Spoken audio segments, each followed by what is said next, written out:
Okay.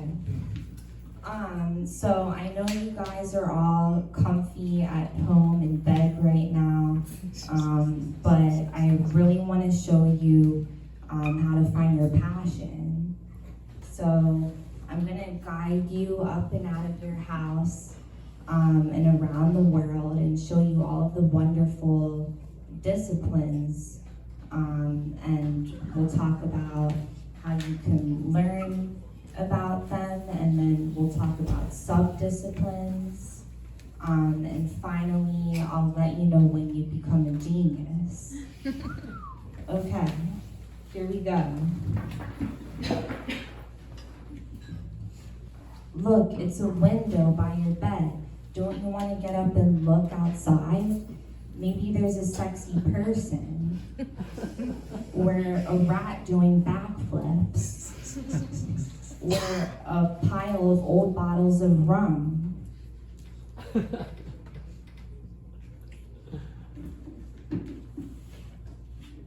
Look, it's the shower. Don't you want to get clean? There's a scrub brush so your skin can be as smooth as a snake or a worm.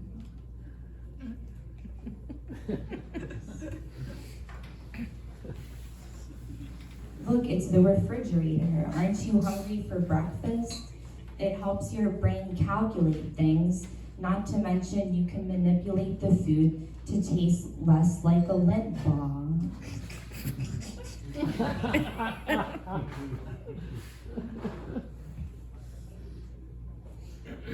Look, there's your shoes. Don't you want to put them on? They're warm and somewhat cushy, and they allow you to get out of your dark resting hole.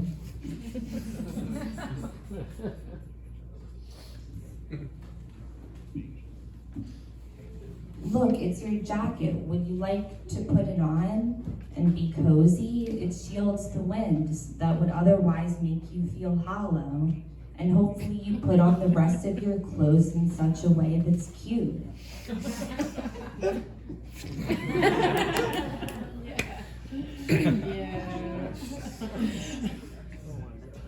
Look, there's the front door. Once you unlatch it, now would be the time to leave.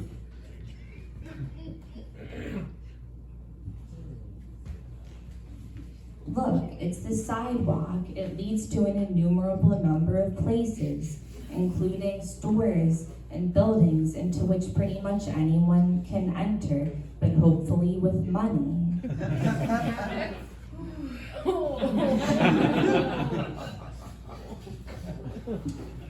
Look, there's trees and bushes. Their cells and features are much to be learned from. You might as well put your ear up to the bark and have a listen.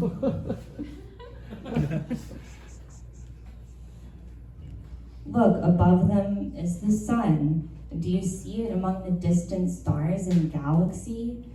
The stars are unbelievably millions of miles away, but they still accept wish requests.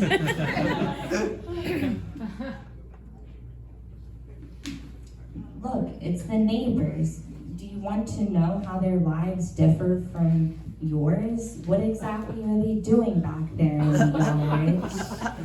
Are they grilling up a recipe that dates back millions of years to when it was just a bloody bone in a cave?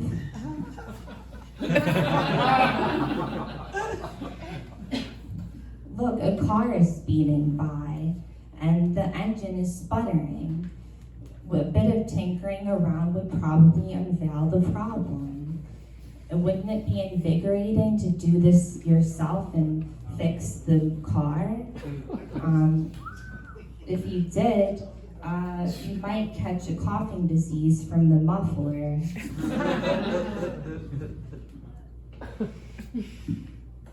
Look, you can just forget the car and get on your feet and walk.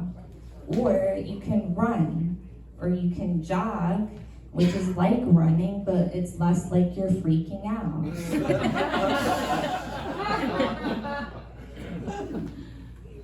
Look, now you're hot and sweaty and would enjoy jumping into a lake in which there is a marine organism that will make you scream for your life, even though it's just brushing against your leg because it's a klutz.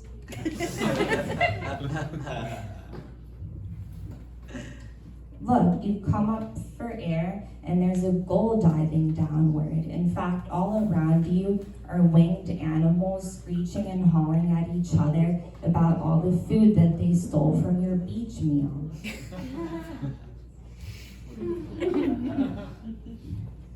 Look, while your eyes are on the sky, you see a plane. There's a huge hunk of metal that's several tons shooting through air while providing marginal comfort to 200 people. Isn't it amazing how it stays steady enough to allow you to eat chicken and boiled carrots at your lap table? Look, now that you've teleported into the plane, you peer out the window and see an alien in a spacecraft taking notes in all of your unusual body contortions that enable you to sleep for a few minutes at a time.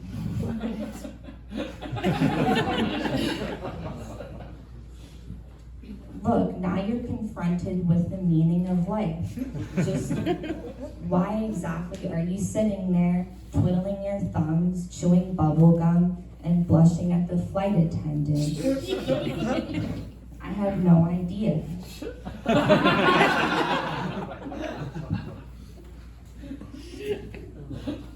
Look, all of these mentally taxing thoughts are causing a pain in your chest. That's a heart palpitation. But thankfully, a doctor can listen to your problems and rub their brow and scribble unintelligible notes.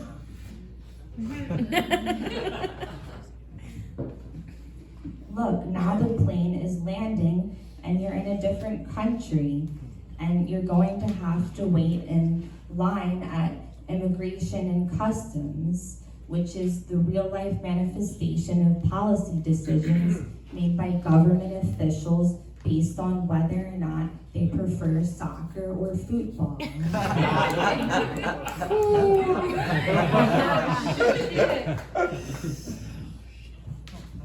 Look, they're using a high-tech face scanner to identify you. Now computers can think so hard that they can figure out whether or not you're worthy of visiting all of those statues in spaghetti cafes.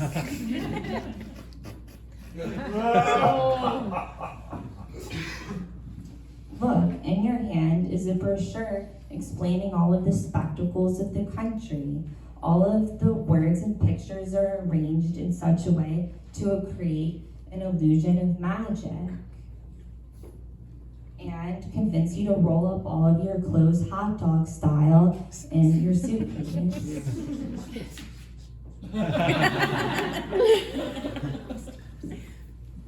Look, there's a recycling bin into which you toss your brochure.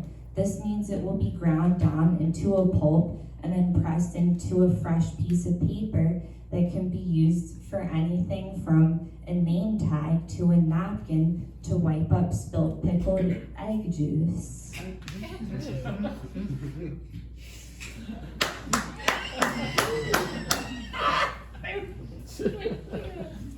Look, you just realized that all the signs around you are in a language that you don't know. Gosh darn it, you have to learn how to communicate all over again. But that's okay. It just takes some time and eventually you'll have 2 different girlfriends.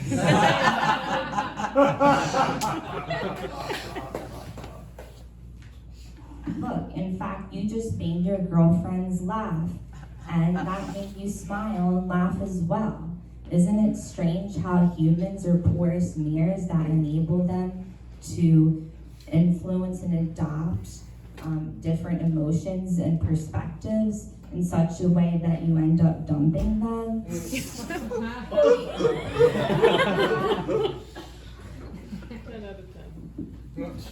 Look, hungry for friends and interaction, you catch sight of a musical performance in an art show at which all of the spectators appear jovial and open to chit-chatting. Isn't it wonderful how creative expression brings people together in rat-filled basements and warehouses?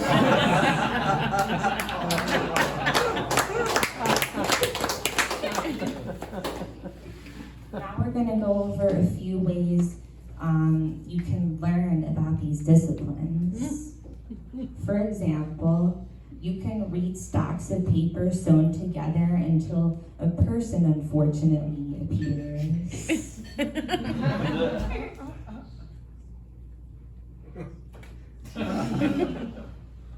Or you can watch images on a screen accompanied by a symphony that's meant to teach you facts while you're sobbing.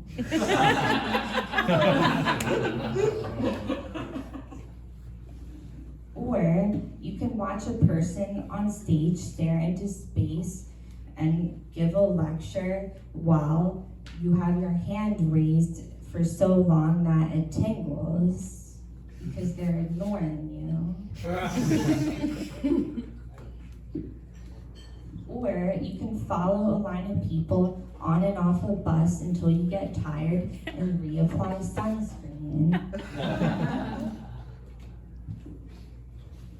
Or you can sit in a room with a bunch of people that break into groups and then whisper to each other what's going on.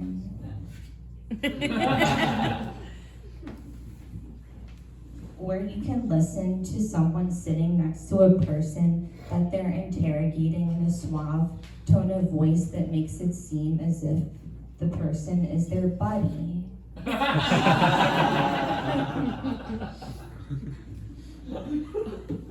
Or you can walk around a huge building full of displays with your hands tied behind your back so that you don't touch anything in a lustful spasm.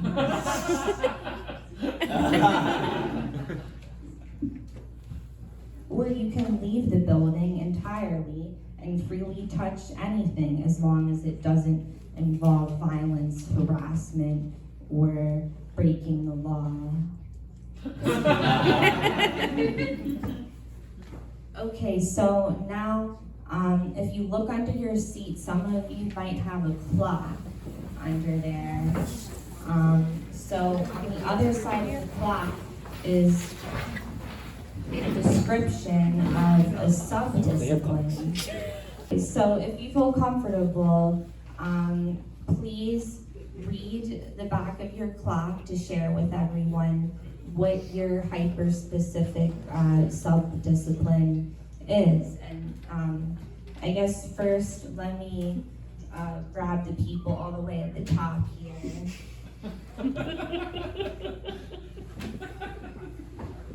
Okay.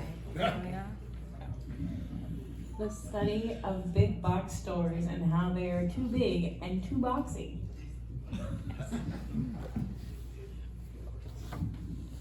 The study of bicycle tires and how maybe it's not so bad when they get punctured.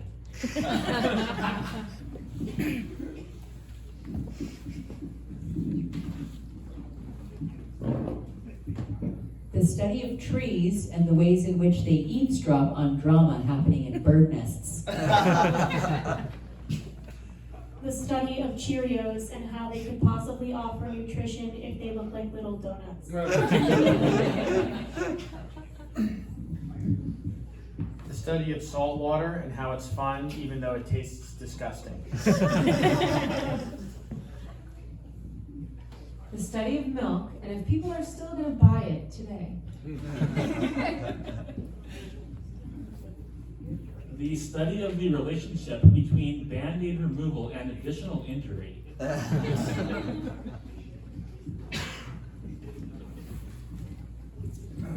The study of how much loose change one will lug around in their pocket before they've had enough.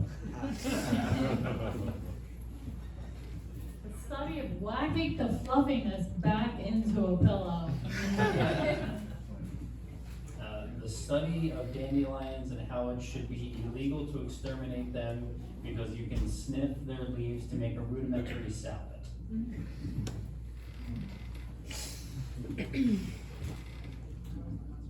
the study of socks and the reason why they mustn't have holes in them.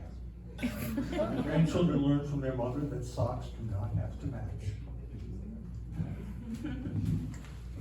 So I grabbed from both my chair and the one next to me, so I have two.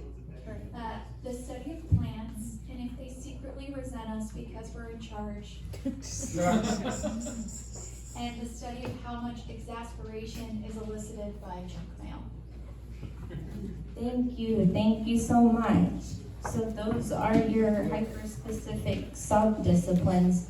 Wow, you guys are all really getting deep into your studies. So now I'm gonna tell you how you know once you're a genius at your disciplines. So you know you're a genius when you say anything at all and people gasp.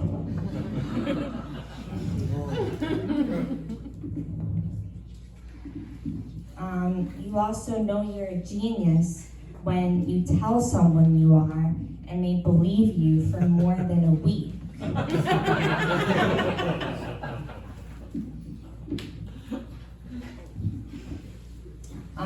You know you're a genius when you read a book and you nonchalantly toss it over your shoulder like a paper pizza menu.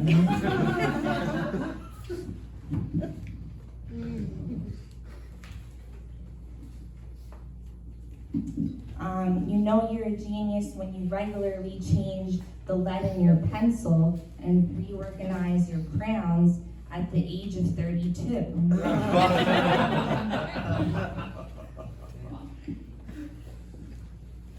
You know you're a genius when you explain something and others are like, oh, that's an unusually intricate and long explanation, but we appreciate you.